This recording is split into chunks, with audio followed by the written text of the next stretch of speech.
ಈಗ ಪ್ರಮುಖ 30 ಸುದ್ದಿಗಳನ್ನು ಕ್ವಿಕ್ ಆಗಿ ನೋಡ್ತಾ ಹೋಗೋಣ. ಧರ್ಮಸ್ಥಳದಲ್ಲಿ ನೂರಾರು ಶವಗಳ ಹೂತಿಟ್ಟ ಪ್ರಕರಣದ ಕುರಿತು ಎಸ್ಐಟಿ ತನಿಖೆಯನ್ನ ಚುರುಕುಗೊಳಿಸ್ತಾ ಇದೆ. ಇನ್ವೆಸ್ಟಿಗೇಷನ್ ಸೈಲೆಂಟ್ ಆಗಿ ಮುಂದುವರೆಸಿರುವ ಅಧಿಕಾರಿಗಳು ಸೋಮವಾರದಿಂದ 2ನೇ ಹಂತದ ತನಿಖೆಗೆ ಮೊಹಂತಿ ಮುನ್ನುಡಿ ಬರೆದಿದ್ದಾರೆ. ಈಗಾಗಲೇ 3 ಸ್ಥಳಗಳನ್ನು ಗುರುತಿಸಿರುವುದಾಗಿ ಅನಾಮಿಕ ಹೇಳಿದ್ದಾನೆ. ಸೋಮವಾರ ಅನಾಮಿಕನಿಂದ ಮತ್ತೆ ಸ್ಪಾಟ್ ಮಹಜರು ನಡೆಯುವ ಸಾಧ್ಯತೆ ಇದೆ. ಈಗಾಗಲೇ ಸಾಕಷ್ಟು ದಾಖಲೆಗಳನ್ನು ಸಂಗ್ರಹ ಮಾಡಿರುವಂತಹ ಎಸ್ಐಟಿ ಅನಾಮಿಕನಿಗೆ ಮತ್ತಷ್ಟು ಅವಕಾಶ ನೀಡುವ ಸಾಧ್ಯತೆ ಇದೆ.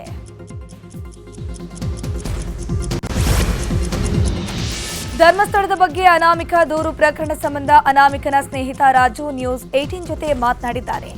ಮಂಡ್ಯದ ವೈದ್ಯನಾಥಪುರದಲ್ಲಿರುವಂತಹ ರಾಜು ಅನಾಮಿಕನ ಹೇಳಿಕೆಯನ್ನ ಅಲ್ಲಗೆಳೆದಿದ್ದಾನೆ. ಆತ ಯಾಕೆ ಈ ರೀತಿ ಹೇಳಿಕೆ ನೀಡಿದ್ದಾನೋ ಗೊತ್ತಿಲ್ಲ. ಯಾರೋ ಅವನಿಗೆ ದುಡ್ಡಿನ ಆಸೆ ತೋರಿಸಿರಬೇಕು. ನಾನು ಯಾವತ್ತೂ ಪೊಲೀಸರ ಅನುಮತಿ ಇಲ್ಲದೆ ಯಾವುದೇ ಶವ ಸಂಸ್ಕಾರವನ್ನ ಮಾಡಿಲ್ಲ. ನಮಗೆ ಯಾರು ಬಂದು ಅಪರಿಚಿತ ಶವವನ್ನ ಹೂಳಿ ಅಂತ ಹೇಳಿಲ್ಲ. ಯಾರದ್ದೋ ಮಾತು ಕೇಳ್ಕೊಂಡು ಆಮಿಷಕ್ಕೆ ಒಳಗಾಗಿ ಈ ರೀತಿ ಮಾಡ್ತಿರ್ಬೇಕು ಅಂತ ರಾಜು ಹೇಳಿದ್ದಾನೆ.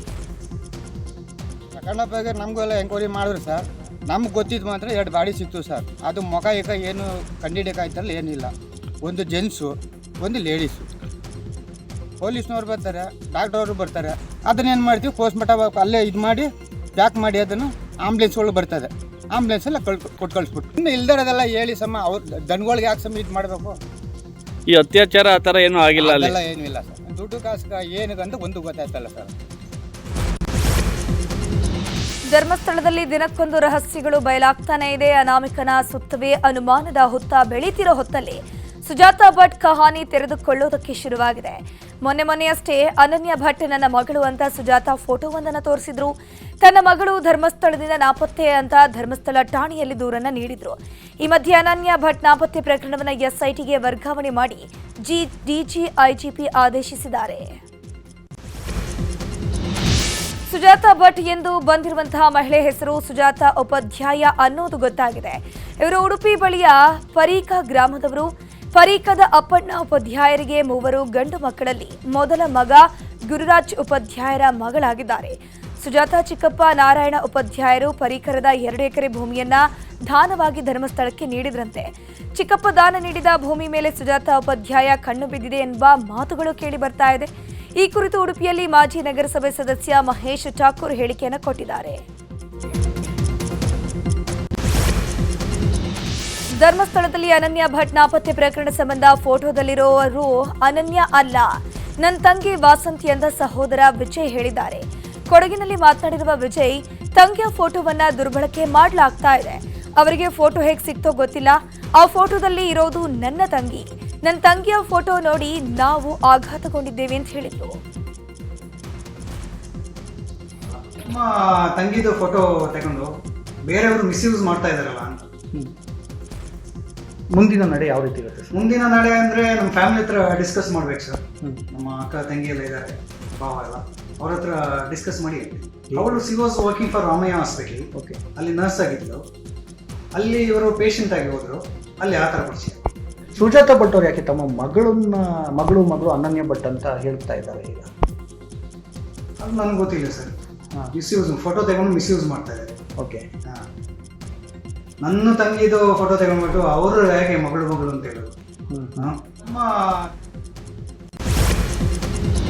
ನಾನು ಸುಳ್ಳು ಹೇಳಿಲ್ಲ, ನಾನು ಎಲ್ಲರಿಗೂ ಉತ್ತರವನ್ನ ಕೊಟ್ಟಿದ್ದೇನೆ. ನನ್ನ ಮಗಳು ನನ್ನ ಹೊಟ್ಟೆಯಲ್ಲಿ ಹುಟ್ಟಿದ್ದು ಸತ್ಯ ಅಂತ ದೂರುದಾರೆ ಸುಜಾತಾ ಭಟ್ ಹೇಳಿದ್ದಾರೆ. ಬೆಂಗಳೂರಿನಲ್ಲಿ ಮಾತನಾಡಿರುವ ಅವರು, ಯಾರೋ ಮಧ್ಯಸ್ಥ ಹೇಳ್ತಿರೋದು ಸುಳ್ಳು. ನನ್ನ ಮಗಳು ನಾಪತ್ತೆಯಾದಾಗ ಬೆಳ್ತಂಗಡಿ ಪೊಲೀಸ್ ಠಾಣೆಗೆ ಹೋಗಿ ಮಿಸ್ಸಿಂಗ್ ಕಂಪ್ಲೇಂಟ್ ಕೊಟ್ಟೆ, ಆದರೆ ತಗೊಂಡಿಲ್ಲ. ನನ್ನ ಬಳಿ ಹಲವು ದಾಖಲೆಗಳಿವೆ. ಮೆರಿಟ್ ಕಾರ್ಡ್ ಕೂಡ, ಮಾರ್ಕ್ಸ್ ಕಾರ್ಡ್ ಇದೆ, ಸರ್ಟಿಫಿಕೇಟ್ ಇದೆ. ನಾವು ಎಲ್ಲವೂ ಕೂಡ ಅಧಿಕಾರಿಗಳ ಮುಂದೆ ಕೊಡ್ತೀವಿ ಅಂತ ಸುಜಾತಾ ಭಟ್ ಹೇಳಿಕೆ ನೀಡಿದ್ರು. ಅನನ್ಯ ಭಟ್ ಅನಿಲ್ ಭಟ್ಗೆ ಹುಟ್ಟಿದ ಮಗಳು. ಯಾವಾಗ ಮದುವೆ ಆಯ್ತು ನಮ್ಮ ಅನಿಲ್ ಭಟ್ ಅವರಿಗೆ? 82-83 ಅಲ್ಲಿ. ಅನಿಲ್ ಭಟ್ ಅವರು ಯಾವ ಊರವರು? ಅವರು ಮಂಗಳೂರಿನವರು. ಮಂಗಳೂರಲ್ಲಿ ಎಲ್ಲಿ ಸ್ಪೆಸಿಫಿಕ್ ಆಗಿ? ಸುರತ್ಕಲ್ಲು. ನಿಮ್ಗೂ ಅವ್ರಿಗೆ ಹೇಗೆ ಪರಿಚಯ ಆಯ್ತು? ಹಾಗಾದ್ರೆ ಅನಿಲ್ ಭಟ್ಗೂ ನಿಮ್ಗೆ ಹೇಗೆ ಪರಿಚಯ ಆಯ್ತು? ಲಿವಿಂಗ್ ಟುಗೆದರ್ ರಿಲೇಶನ್ಶಿಪ್ ಅಂದ್ರೆ ಹೇಗೆ ಪರಿಚಯ? ಅವರು ನನಗೆ ಲಿವಿಂಗ್ ಟುಗೆದರ್ ಅಂತ ನಾನು ಹೇಳಿಲ್ಲ. ಅವರು ನನ್ನ ಗಂಡ. ಅವರು ಮನೆಯಲ್ಲಿ ಯಾರಿಗೂ ಗೊತ್ತಿಲ್ಲ. ನನ್ನ ಹತ್ರ ಫೋಟೋ ಯಾರು ಐಡಿಯಾ ಕೊಡ್ಲಿಲ್ಲ. ನನ್ನ ಮಗಳನ್ನ ನನ್ನ ಮಗಳಂತ ಹೇಳ್ಬೇಕು. ನಾನು ಒಂದು ಪಾಸ್ಪೋರ್ಟ್ ಸೈಡ್ ಒಂದೇ ಒಂದು ಫೋಟೋ ಇಟ್ಕೊಂಡಿದ್ದೆ. ಸೊಸೈಟಿಗೆ ನಾನು ಎಲ್ಲಿಗೆ ಕೊಡಬೇಕು? ನಾನು ಕೇಳ್ತಾ ಇರೋದು ಒಂದು ನಿಮಿಷ, ನಾನು ಕೇಳ್ತಾ ಇರೋದು ನನ್ನ ಮಗಳ ಅಸ್ಥಿ ಸಿಕ್ಕಿದರೆ DNA ಮಾಡಿ ನನ್ನ ಮಗಳ ಅಸ್ಥಿಯನ್ನು DNA ಮ್ಯಾಚ್ ಆದರೆ ನನ್ನ ಮಗಳ ಅಸ್ಥಿಯನ್ನು ಕೊಡಿ ಅಂತ ನಾನು ಕೇಳಿರೋದು. ಮಹೇಶ್ ತಿಮರೋಡಿ ವಿರುದ್ಧ ಎಸ್ಐಟಿ ಕಚೇರಿಗೆ ದೂರನ್ನ ನೀಡಲಾಗಿದೆ. 2018ರಲ್ಲಿ ಸೊಂಪಯಾನೆ ಬಾಲಕೃಷ್ಣ ಗೌಡ ನಾಪತ್ತೆಯಾಗಿದ್ರು. ಬಳಿಕ ಉಜಿರೆಯ ಬಿಲ್ಲರೋಡಿ ಸರ್ಕಾರಿ ಜಮೀನಿನಲ್ಲಿ ಮೃತದೇಹ ಸಿಕ್ಕಿತ್ತು. ಸ್ಥಳೀಯರು ಮಹೇಶ್ ಶೆಟ್ಟಿ ತಿಮರೋಡಿ ಕೊಲೆ ಮಾಡಿದ್ದಾರೆ ಅಂತ ಆರೋಪಿಸಿದ್ದಾರೆ. ಹೀಗಾಗಿ ಕೇಸ್ ಮರು ತನಿಖೆ ನಡೆಸುವಂತೆ ಭಾಸ್ಕರ್ ನಾಯ್ಕ ಅನ್ನೋರು ಎಸ್ಐಟಿ ಕಚೇರಿಗೆ ದೂರನ್ನ ನೀಡಿದ್ದಾರೆ. ಧರ್ಮಸ್ಥಳ ಕ್ಷೇತ್ರದ ವಿರುದ್ಧ ಅಪಪ್ರಚಾರ ಆರೋಪ ಸಂಬಂಧ ಯೂಟ್ಯೂಬರ್ಸ್ ವಿರುದ್ಧ ಕ್ರಮಕ್ಕೆ ಆಗ್ರಹಿಸಿ ಹಿಂದೂಪರ ಹೋರಾಟಗಾರ ತೇಜಸ್ ಗೌಡ ಇಡಿಗೆ ದೂರನ್ನ ಕೊಟ್ಟಿದ್ದಾರೆ. ಧರ್ಮಸ್ಥಳವನ್ನ ಟಾರ್ಗೆಟ್ ಮಾಡಿ ಅಪಪ್ರಚಾರ ಮಾಡ್ತಿರೋದಾಗಿ ದೂರಿನಲ್ಲಿ ಉಲ್ಲೇಖಿಸಲಾಗಿರುವಂತದ್ದು. ಈ ರೀತಿ ವಿಷಯಗಳಿರುವ ವಿಡಿಯೋ ಮಾಡ್ತಿರೋದಕ್ಕೆ ಅಕ್ರಮ ಹಣ ಸಂದಾಯವಾಗಿರೋ ಬಗ್ಗೆ ಅನುಮಾನ ವ್ಯಕ್ತವಾಗಿರೋ ಬಗ್ಗೆ ತೇಜಸ್ ಗೌಡ ಬೆಂಗಳೂರಿನ ಇಡಿ ಕಚೇರಿಗೆ ದೂರನ್ನ ಸಲ್ಲಿಕೆ ಮಾಡಿದ್ದಾರೆ. ಈ ಯೂಟ್ಯೂಬರ್, ಈ ಜಿಹಾದಿ ಮನಸ್ಥಿತಿ ಇರುವಂಥ ಸಮೀರ್ ಕೇವಲ ನಮ್ಮ ಪುಣ್ಯಕ್ಷೇತ್ರ ಧರ್ಮಸ್ಥಳದ ಬಗ್ಗೆ ಹವೇಳನ ಮಾಡ್ತಾ ಬಂತ ಅದನ್ನ ನಮ್ಮ ಭಾವನೆಗಳಿಗೆ ಧಕ್ಕೆ ತರುವಂಥ ಕೆಲಸ ನಿರಂತರವಾಗಿ ಮಾಡಿದ್ದಾನೆ. ಕೇವಲ ಧರ್ಮಸ್ಥಳ ವಿಚಾರ ಒಂದು ಇಟ್ಕೊಂಡು ನೀನು ನಮ್ಮ ಪುಣ್ಯಕ್ಷೇತ್ರದ ಮೇಲೆ ದಾಳಿ ಮಾಡುವಂಥ ಜಿಹಾದಿ ಮನಸ್ಥಿತಿ ಇರುವಂಥ ವ್ಯಕ್ತಿ ಅವನು. ಹಾಗಾಗಿ ನಾನು ಈತನಿಗೆ ಆ ಒಂದು ಟೆಕ್ನಾಲಜಿ ಮುಖಾಂತರ ವಿಡಿಯೋ ಮಾಡಿ ಮತ್ತು ಅವನ ಬೆನ್ನಿಂದೆ ಯಾರ್ಯಾರು ನಿಂತಿದ್ದಾರೆ ಪ್ರಭಾವ ವ್ಯಕ್ತಿಗಳು, ಅವರ ಆದಾಯದ ಮೂಲ ಏನು, ಆದಾಯದ ಮೂಲ ಹುಡುಕಬೇಕು ಅಂತ ಇಡಿಗಳಿಗೆ ಧರ್ಮಸ್ಥಳದ ವಿರುದ್ಧ ಅಪಪ್ರಚಾರ ಮಾಡಲಾಗ್ತಿದೆ ಅಂತ ಆರೋಪಿಸಿ ಗಿರೀಶ್ ಮಟ್ಟಣ್ಣನವರ್, ಮಹೇಶ್ ತಿಮರೋಡಿ ಹಾಗೂ ಸಮೀರ್ ವಿರುದ್ಧ ದೂರು ಸಲ್ಲಿಸಲಾಗಿದೆ. ಮಂಡ್ಯದ ಬಿಜೆಪಿ ಕಾರ್ಯಕರ್ತರು ಎಸ್ಪಿ ಕಚೇರಿಗೆ ತೆರಳಿ ದೂರನ್ನ ನೀಡಿದ್ರು. ಧರ್ಮಸ್ಥಳದ ವಿರುದ್ಧ ಅಪಪ್ರಚಾರ, ಪಿತೂರಿ ಸೇರಿದಂತೆ ಇನ್ನಿತರ ಕಾರಣಗಳನ್ನು ಉಲ್ಲೇಖಿಸಿ ದೂರು ಸಲ್ಲಿಸಲಾಗಿದೆ. ಮೂವರನ್ನ ಬಂಧಿಸಿ ಕ್ರಮ ಕೈಗೊಳ್ಳುವಂತೆ ಆಗ್ರಹ ಮಾಡಲಾಗಿದೆ. ವಿಚಾರವಾಗಿ ಹಿಂದೂ ಧರ್ಮದ ಅವೇಳನ ಮಾಡೋಂಥ ಷಡ್ಯಂತ್ರ ವ್ಯವಸ್ಥಿತ ಪಿತೂರಿ ಇವತ್ತು ನಡೀತಾ ಇದೆ. ನಾವು ಮನವಿ ಮಾಡ್ಕೊತೀವಿ, ಈ FIR ಮಾಡಿಸಿ ಕೂಡಲೇ ತಕ್ಷಣವೇ ಅವ್ರನ್ನ ಬಂಧಿಸಿ ಆಮೂಲಾಗ್ರವಾಗಿ ತನಿಖೆ ಮಾಡಿ ಇದ್ರ ಹಿಂದೆ ಯಾರು. ವಿಧಾನಸಭೆಯಲ್ಲಿ ಪೂರಕ ಅಂದಾಜು ಮಂಡನೆ ಮಾಡಲಾಗಿದೆ. ಸಿಎಂ ಪರವಾಗಿ ಸಚಿವ ಮಹಾದೇವಪ್ಪ 3,352 ಕೋಟಿ ಪೂರಕ ಅಂದಾಜು ಮಾಡಿಸಿದ್ರು. ಇದರಲ್ಲಿ ಸರ್ಕಾರದ ಸಾಧನಾ ಸಮಾವೇಶಕ್ಕೆ 10 ಕೋಟಿ, ನಂದಿ ಬೆಟ್ಟದಲ್ಲಿ ನಡೆದ ಸಂಪುಟ ಸಭೆಗೆ 3.69 ಕೋಟಿ, ಬೆಳಗಾವಿ ಅಧಿವೇಶನದ ಬಾಕಿ ಬಿಲ್ 1.72 ಕೋಟಿ ಅಂತ ಉಲ್ಲೇಖಿಸಿದ್ರು. ರಾಜ್ಯದ ಎಲ್ಲ ನೋಂದಣಿ ಮತ್ತು ಮುದ್ರಾಂಕ ಕಚೇರಿಗಳಿಗೆ IT ಉಪಕರಣಗಳ ಪೂರೈಕೆಗೆ 50 ಕೋಟಿ ರೂಪಾಯಿ ನೀಡಲಾಗಿದೆ ಎಂದು ತಿಳಿಸಿದರು. ಈ ಖರ್ಚು ವೆಚ್ಚಗಳ ಕುರಿತು ವಿರೋಧ ಪಕ್ಷದಿಂದ ಆಕ್ಷೇಪಣೆಗಳು ವ್ಯಕ್ತವಾಗಿವೆ. ಸರ್ಕಾರ 2 ವರ್ಷ ಪೂರ್ಣಗೊಳಿಸಿದ್ದಕ್ಕೆ ಒಂದು ಸಮಾವೇಶ ಮಾಡಿದ್ರು ವಿಜಯನಗರದಲ್ಲಿ, ಮೈಸೂರಲ್ಲಿ. ಸಾಧನೆ ಏನು ಅಂತ ಕೇಳಿದ್ರೆ 0. ಸಾಧನೆ 0. ಭ್ರಷ್ಟಾಚಾರ, ಬೆಲೆ ಏರಿಕೆ ಸಾಧನೆ ಆಗಲ್ಲ. ಯಾರ್ದೋ ದುಡ್ಡು ಎಲ್ಲಮ್ಮನ ಜಾತ್ರೆ ಅನ್ನೋ ಗಾದೆ ಮಾತಿನಂತೆ ಜನರ ತೆರಿಗೆ ಹಣದಲ್ಲಿ ಕಾಂಗ್ರೆಸ್ ಜಾತ್ರೆ, ಜನರ ತೆರಿಗೆ ಹಣ ಜಾತ್ರೆ ಕಾಂಗ್ರೆಸ್ ಪಾರ್ಟಿ ಸಾಧನೆ.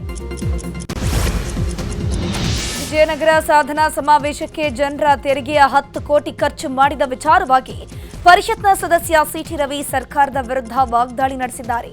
ಸಾಧನೆ 0, ಜನರ ತೆರಿಗೆ ಹಣದಲ್ಲಿ ಕಾಂಗ್ರೆಸ್ ಜಾತ್ರೆ ಮಾಡ್ತಿದೆ. 1 ರೂಪಾಯಿಯನ್ನ ಜನರ ಹಿತಕ್ಕೆ ಬಳಸಬೇಕು. ಆದರೆ ಕಾಂಗ್ರೆಸ್ ಸರ್ಕಾರವು ಸಾಧನೆ ಮಾಡದೆ ಜನರ ಹಣ ಪೋಲು ಮಾಡಿದೆ. ವಿಜಯನಗರ ಸಮಾವೇಶ ನಿಮ್ಮ ಪಕ್ಷದ ಸಮಾವೇಶ, ನಿಮ್ಮ ಪಕ್ಷದ ಹಣದಲ್ಲಿ ಮಾಡಿ, ಸರ್ಕಾರದ ಹಣ ಯಾಕೆ, ಜನರ ಹಣ ಯಾಕೆ ಅಂತ ಪ್ರಶ್ನೆಯನ್ನ ಮಾಡಿದ್ರು. ಒಳ ಮೀಸಲಾತಿ ವರದಿಯನ್ನ ವಿಧಾನಸಭೆಯಲ್ಲಿ ಸಿಎಂ ಸಿದ್ದರಾಮಯ್ಯ ಮಂಡಿಸಿದ್ರು. ಪರಿಶಿಷ್ಟ ಎಡಗೈಗೆ 6% ಮೀಸಲಾತಿ, ಬಲಗೈ ಜಾತಿಗಳಿಗೆ 6%, ಹಾಗೆಯೇ ಸ್ಪರ್ಶರಿಗೆ 5% ಮೀಸಲಾತಿ ನೀಡಲಾಗಿದೆ. ಈ ಕುರಿತು ಸರ್ಕಾರದ ನಿರ್ಧಾರಗಳ ಬಗ್ಗೆ ಸದನಕ್ಕೆ ಸಿಎಂ ಉತ್ತರ ಕೊಟ್ಟಿದ್ದಾರೆ. ನಿಮ್ಮ ಕೈಯಲ್ಲಿ ಆಗಿಲ್ಲ ಅಂತಾನೆ ನಾವು ಮಾಡಿದ್ದೀವಿ ಅಂತ ಬಿಜೆಪಿ ನಾಯಕರಿಗೆ ಟಾಂಗ್ ಕೊಟ್ಟಿದ್ದಾರೆ. ಏನಾದರೂ ಬದಲಾವಣೆ ಅಗತ್ಯವಿದ್ರೆ ಮುಂದೆ ತೀರ್ಮಾನಿಸ್ತೀವಿ ಅಂತ ಸಿಎಂ ಹೇಳಿದ್ರು. ಇನ್ನು ಸಿಎಂ ಉತ್ತರಕ್ಕೆ ಆಡಳಿತ ಪಕ್ಷದ ಸದಸ್ಯರು ಮೇಜು ತಟ್ಟಿ ಸ್ವಾಗತಿಸಿದ್ರು. ಒಳ ಮೀಸಲಾತಿ ವಿಚಾರವಾಗಿ ಪರಿಷತ್ನ ವಿಪಕ್ಷ ನಾಯಕ ಛಲವಾದಿ ನಾರಾಯಣಸ್ವಾಮಿ, ಪರಿಷತ್ನ ಸದಸ್ಯರಾಗಿರುವಂತಹ ಸಿಟಿ ರವಿ, ಎನ್ ರವಿಕುಮಾರ್ ಸುದ್ದಿಗೋಷ್ಠಿ ನಡೆಸಿ ವಾಗ್ದಾಳಿ ಮಾಡಿದ್ರು. ಸರ್ಕಾರ ಒಳ ಮೀಸಲಾತಿ ವಿಚಾರದ ಬಗ್ಗೆ ಹೇಳಿಕೆ ಕೊಟ್ಟಿದೆ. ಸಿಎಂ ಮೇಲ್ಮನೆಗೆ ಬಂದು ಹೇಳಿಕೆ ಕೊಟ್ಟಾಗ ಕೆಲವು ಕ್ಲಾರಿಫಿಕೇಶನ್ ಕೇಳಿದ್ವಿ, ಆದರೆ ಸಿಎಂ ಯಾವುದಕ್ಕೂ ಉತ್ತರಿಸಲ್ಲ ಅಂತ ಹೇಳಿದ್ರು. ನಿಯಮಾವಳಿಯಲ್ಲಿ ಕ್ಲಾರಿಫಿಕೇಶನ್ ಕೊಡಬೇಕು ಅನ್ನೋದಿದೆ, ಈ ಬಗ್ಗೆ ಹೋರಾಟ ಮಾಡ್ತೀವಿ ಅಂತ ಕಿಡಿಕಾರಿದ್ರು.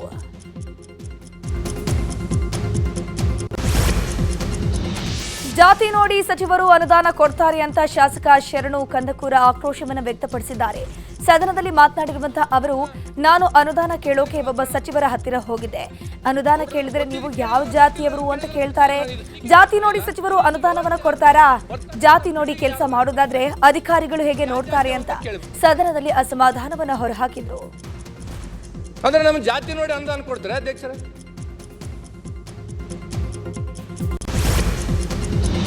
ವಿಧಾನಸಭೆ ಅಧಿವೇಶನದಲ್ಲಿ ತುಂಗಭದ್ರಾ ಡ್ಯಾಂ 2 ಗೇಟ್ ಕಟ್ ಆಗಿದ್ರ ಬಗ್ಗೆ ಸಿಎಂ ಡಿಕೆಶಿ ಪ್ರಸ್ತಾಪಿಸಿದ್ರು.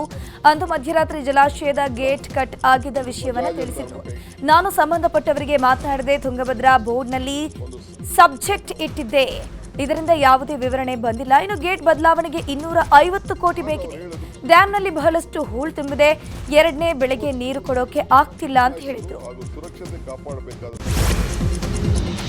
ವಿರೋಧ ಪಕ್ಷಗಳ ತೀವ್ರ ವಿರೋಧದ ನಡುವೆ ಕೇಂದ್ರ ಗೃಹ ಸಚಿವ ಅಮಿತ್ ಶಾ ಲೋಕಸಭೆಯಲ್ಲಿ 3 ಮಹತ್ವದ ಮಸೂದೆಗಳನ್ನು ಮಂಡಿಸಿದ್ದಾರೆ. ಗಂಭೀರ ಕ್ರಿಮಿನಲ್ ಆರೋಪಗಳಿಗೆ ಸಂಬಂಧಪಟ್ಟಂತೆ ಪ್ರಧಾನಿ, ಮುಖ್ಯಮಂತ್ರಿಗಳು, ಕೇಂದ್ರ ಸಚಿವರು ಸೇರಿದಂತೆ ಚುನಾಯಿತ ಪ್ರತಿನಿಧಿಗಳ ಕುರಿತಾಗಿದೆ. ಈ ಪ್ರಕಾರ ಸಿಎಂ, ಪಿಎಂ ಅಥವಾ ಸಚಿವರು ಸತತ 30 ದಿನಗಳವರೆಗೆ ಬಂಧನದಲ್ಲಿದ್ದರೆ ಅವರನ್ನು ಆ ಸ್ಥಾನದಿಂದ ವಜಾ ಮಾಡಬಹುದಾಗಿದೆ. ಈ ಬಿಲ್ಗೆ ಆಕ್ರೋಶ ವ್ಯಕ್ತವಾದ ಬಳಿಕ ಐಪಿಸಿಗೆ ಕಳಿಸೋಕೆ ನಿರ್ಧರಿಸಲಾಗಿದೆ. ಇನ್ನು ಆನ್ಲೈನ್ ಗೇಮ್ ಮತ್ತು ಬೆಟ್ಟಿಂಗ್ ಆಪ್ಗಳ ನಿಯಂತ್ರಣಕ್ಕೂ ಕಾನೂನು ತರಲಾಗ್ತಿದೆ. ಕಲಬುರಗಿ ಜಿಲ್ಲೆಯಲ್ಲಿ ಮಳೆ ಅಬ್ಬರಿಸ್ತಾ ಇದೆ. ಕಳೆದ 3-4 ದಿನಗಳಿಂದ ಬಿಟ್ಟು ಬಿಡದೆ ಸುರಿಯುತ್ತಿರುವ ಧಾರಾಕಾರ ಮಳೆಯಿಂದಾಗಿ ಅತಿವೃಷ್ಟಿ ಉಂಟಾಗಿದೆ. ಮಳೆ ಅಬ್ಬರಕ್ಕೆ ರೈತರ ಜಮೀನಿನಲ್ಲಿ ಅಪಾರ ಪ್ರಮಾಣದ ನೀರು ಶೇಖರಣೆಯಾಗಿ ಬೆಳೆ ಹಾನಿಗೀಡಾಗ್ತಾ ಇದೆ. ಹೆಸರು, ಉದ್ದು, ಸೋಯಾ, ತೊಗರಿ, ಹತ್ತಿ ಸೇರಿದಂತೆ ಇತರೆ ಮುಂಗಾರು ಬೆಳೆ ಮಳೆ ನೀರು ಹೆಚ್ಚಾಗಿ ನಾಶವಾಗ್ತಿದೆ. ಬೆಳೆ ಕಳ್ಕೊಂಡ ಅನ್ನದಾತರು ಕಂಗಾಲಾಗಿದ್ದಾರೆ. ಇಂದು ನಾಳೆ 2 ದಿನಗಳ ಕಾಲ ಮಳೆ ಇಳಿಕೆಯಾಗಲಿದೆ ಅಂತ ಹವಾಮಾನ ಇಲಾಖೆ ಮುನ್ಸೂಚನೆ ಕೊಟ್ಟಿದೆ. ಹೀಗಾಗಿ ಇಂದು ಮತ್ತು ನಾಳೆ ಯಾವ ಜಿಲ್ಲೆಗಳಿಗೂ ಯಾವುದೇ ಅಲರ್ಟ್ ಇಲ್ಲ. ಆದರೂ ಕೆಲವು ಕಡೆಗಳಲ್ಲಿ ಸಾಧಾರಣ ಮಳೆಯ ಸಾಧ್ಯತೆ ಇದೆ ಅಂತ ಹವಾಮಾನ ಇಲಾಖೆ ಮುನ್ಸೂಚನೆ ಕೊಟ್ಟಿದೆ. ಇದೇ ವೇಳೆ ವೈಯಕ್ತಿಕವಾಗಿ 2.50 ಲಕ್ಷ ರೂಪಾಯಿ ಹಾಗೂ ಸಮಾಜ ಕಲ್ಯಾಣ ಇಲಾಖೆಯಿಂದ 2.50 ಲಕ್ಷ ರೂಪಾಯಿ ಸೇರಿ ಒಟ್ಟು 5 ಲಕ್ಷ ರೂಪಾಯಿ ಪರಿಹಾರ ನೀಡಿದ್ರು. ಚೆಕ್ ಪಡೆಯುವಾಗ ಅಕ್ಕರ ಸಾವಿಗೆ ನ್ಯಾಯ ಕೊಡಿಸಿ ಅಂತ ವರ್ಷಿತಾ ತಂಗಿ ಕಣ್ಣೀರನ್ನ ಹಾಕಿದ್ದಾರೆ. ವಿದ್ಯಾರ್ಥಿನಿ ವರ್ಷಿತಾ ಕೊನೆ ಕ್ಷಣದ ಸಿಸಿಟಿವಿ ದೃಶ್ಯ ಲಭ್ಯವಾಗಿದೆ. ವರ್ಷಿತಾ ಪ್ರಿಯಕರ ಎನ್ನಲಾದ ಚೇತನನ್ನ ಪೊಲೀಸರು ವಶಕ್ಕೆ ಪಡೆದು ವಿಚಾರಣೆಯನ್ನ ಮಾಡುತ್ತಿದ್ದಾರೆ. ಮತ್ತೊಂದು ಕಡೆ ವರ್ಷಿತಾ ಸಾವಿಗೆ ನ್ಯಾಯ ಒದಗಿಸುವಂತೆ ವಿವಿಧ ಸಂಘಟನೆಗಳು ಪ್ರತಿಭಟನೆ ಮಾಡಿದೆ.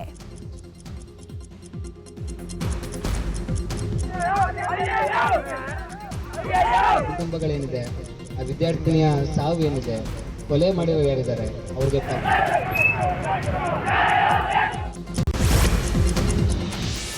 ಚಿತ್ರದುರ್ಗದ ವಿದ್ಯಾರ್ಥಿನಿ ವರ್ಷಿತಾ ಹತ್ಯೆ ಕೇಸ್ ಸಂಬಂಧ ನಿನ್ನೆ ಎಬಿವಿಪಿಯಿಂದ ಪಂಚಿನ ಮೆರವಣಿಗೆ ನಡೆಸಲಾಯಿತು. ನಗರದ ಗಾಂಧಿ ವೃತ್ತದಿಂದ ಓಬವ್ವ ವೃತ್ತದವರೆಗೂ ಎಬಿವಿಪಿ ಸದಸ್ಯರು ಪಂಚಿನ ಮೆರವಣಿಗೆ ನಡೆಸಿದರು. ಕೊಲೆಯಾದ ವರ್ಷಿತಾ ಆತ್ಮಕ್ಕೆ ಶಾಂತಿ ಕೋರಿ ಮೌನಾಚರಣೆ ಮಾಡಿದ್ರು. ಈ ವೇಳೆ ನೂರಾರು ವಿದ್ಯಾರ್ಥಿಗಳು ಪಂಚಿನ ಮೆರವಣಿಗೆಯಲ್ಲಿ ಭಾಗಿಯಾಗಿ ಆರೋಪಿಗೆ ಕಠಿಣ ಶಿಕ್ಷೆ ನೀಡಬೇಕು ಅಂತ ಒತ್ತಾಯಿಸಿದ್ರು. ಸ್ಮಶಾನಕ್ಕೆ ಒತ್ತಾಯಿಸಿ ಗ್ರಾಮಸ್ಥರು ಗ್ರಾಮ ಪಂಚಾಯಿತಿ ಕಚೇರಿ ಎದುರು ಶವ ಸಂಸ್ಕಾರಕ್ಕೆ ಮುಂದಾಗಿದ್ರು. ಸ್ಮಶಾನಕ್ಕೆ ದಾನವಾಗಿ ಕೊಟ್ಟಿದ್ದ 1 ಎಕರೆ ಜಾಗ ವಿವಾದದಲ್ಲಿ ಇರೋದ್ರಿಂದ ಸ್ಮಶಾನಕ್ಕೆ ಜಾಗ ಇಲ್ಲದೆ ಜನರು ತೊಂದರೆ ಅನುಭವಿಸುತ್ತಿದ್ದಾರೆ. ಹೀಗಾಗಿ ಗ್ರಾಮದ ಪಂಚಾಯಿತಿ ಗೇಟ್ ಮುಂದೆ ಕಟ್ಟಿಗೆ ಹಾಕಿ ಶವ ದಹನಕ್ಕೆ ಮುಂದಾಗಿದ್ರು. ಸ್ಥಳಕ್ಕೆ ಬಂದ ಪೊಲೀಸರು ಪರಿಸ್ಥಿತಿ ಶಾಂತಗೊಳಿಸಿದರು.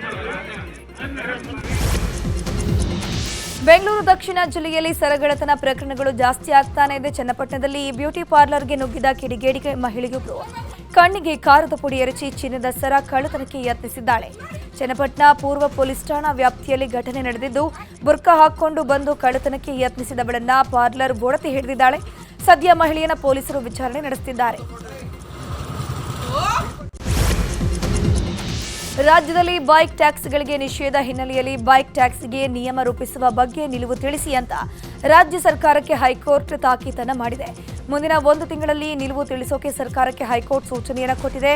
ಬೈಕ್ ಟ್ಯಾಕ್ಸ್ ನಿಷೇಧ ಪ್ರಶ್ನಿಸಿ ಮೇಲ್ಮನವಿ ಅರ್ಜಿ ವಿಚಾರಣೆ ಮಾಡಿದ್ದು 13 ರಾಜ್ಯಗಳು ನಿಯಮ ರೂಪಿಸಿವೆ. ನೀವು ಕೂಡ ನಿಷೇಧಿಸಿದ್ದೀರಿ. ಈ ರೀತಿ ನಿಷೇಧ ಸರಿಯೇ ಅನ್ನೋದನ್ನ ಹೈಕೋರ್ಟ್ ಪರಿಶೀಲಿಸಲಿದೆ ಅಂತ ಹೇಳಿದೆ. ದಾವಣಗೆರೆ ಜಿಲ್ಲೆಯಲ್ಲಿ ಗಣೇಶೋತ್ಸವ ಹಾಗೂ ಈದ್ ಮಿಲಾದ್ ಹಬ್ಬಗಳ ಆಚರಣೆಯಲ್ಲಿ ಡಿಜೆ ನಿಷೇಧಿಸಿ ಜಿಲ್ಲಾಧಿಕಾರಿ ಜಿಎಂ ಗಂಗಾಧರ ಸ್ವಾಮಿ ಅಧಿಕೃತ ಆದೇಶ ಹೊರಡಿಸಿದ್ದಾರೆ. ಕಳೆದ ವರ್ಷ ಗಣೇಶೋತ್ಸವ ಮೆರವಣಿಗೆ ಸಂದರ್ಭದಲ್ಲಿ ಎರಡೂ ಕೋಮುಗಳ ಮಧ್ಯೆ ಗಲಾಟೆಯಾಗಿ ಕಲ್ಲು ತೂರಾಟ ನಡೆದಿತ್ತು. ಈ ಹಿನ್ನೆಲೆಯಲ್ಲಿ ಮುಂಜಾಗ್ರತಾ ಕ್ರಮವಾಗಿ ಆಗಸ್ಟ್ 27ರಿಂದ ಸೆಪ್ಟೆಂಬರ್ 16ರವರೆಗೆ ಡಿಜೆ ಸಿಸ್ಟಂ ಬಳಕೆ ನಿಷೇಧಿಸಿ ಆದೇಶವನ್ನು ಹೊರಡಿಸಲಾಗಿದೆ. ಮಲೆಮಹದೇಶ್ವರ ಬೆಟ್ಟದ ಹುಂಡಿಯಲ್ಲಿ ಕಳೆದ 33 ದಿನಗಳ ಅವಧಿಯಲ್ಲಿ 2,20,00,000 ರೂಪಾಯಿ ಸಂಗ್ರಹವಾಗಿದೆ. ತಡರಾತ್ರಿವರೆಗೆ ಹುಂಡಿ ಎಣಿಕೆ ನಡೆದಿದ್ದು ನಗದು ಜೊತೆಗೆ 55 ಗ್ರಾಂ ಚಿನ್ನ, 1 ಕೆಜಿ 627 ಗ್ರಾಂ ಬೆಳ್ಳಿ ಆಭರಣಗಳು ಹುಂಡಿಯಲ್ಲಿ ದೊರೆತಿವೆ. ಇನ್ನು 30 ವಿದೇಶಿ ನೋಟುಗಳು ಹಾಗೂ 2,000 ರೂಪಾಯಿ ಮುಖಬೆಲೆಯ 7 ನೋಟುಗಳನ್ನು ಕೂಡ ಭಕ್ತರು ಕಾಣಿಕೆಯಾಗಿ ಸಮರ್ಪಿಸಿದ್ದಾರೆ. ಕರ್ನಾಟಕ ಸ್ಟೇಟ್ ಕ್ರಿಕೆಟ್ ಅಸೋಸಿಯೇಷನ್ ಚುನಾವಣೆ ಹಿನ್ನೆಲೆಯಲ್ಲಿ ಅಭ್ಯರ್ಥಿಗಳ ತಯಾರಿ ಗರಿಗೆದರಿದೆ. ಈ ಬಾರಿಯ ಚುನಾವಣೆಯಲ್ಲಿ ಅಧ್ಯಕ್ಷ ಸ್ಥಾನಕ್ಕೆ ಸೆಣಸಾಟ ನಡೆಯುವ ಸಾಧ್ಯತೆಗಳಿವೆ. ಈ ಬಾರಿ ಮಾಜಿ ಕ್ರಿಕೆಟಿಗ ವೆಂಕಟೇಶ್ ಪ್ರಸಾದ್ ಕೂಡ ಕಣಕ್ಕಿಳಿಯೋಕೆ ನಿರ್ಧರಿಸಿದ್ದಾರೆ. 16 ಕ್ಷೇತ್ರಗಳಿಗೂ ವೆಂಕಟೇಶ್ ಪ್ರಸಾದ್ ಹಾಗೂ ತಂಡ ಸ್ಪರ್ಧಿಸೋಕೆ ತಯಾರಿಯನ್ನು ಆರಂಭಿಸಿದೆ.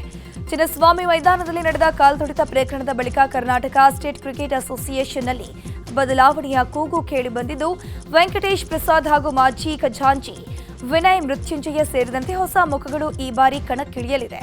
ವೆಂಕಟೇಶ್ ಪ್ರಸಾದ್ ಪ್ರಣಾಳಿಕೆ ಬಿಡುಗಡೆಗೊಳಿಸಿ ಹಲವು ಭರವಸೆಯನ್ನು ನೀಡಿದ್ದಾರೆ.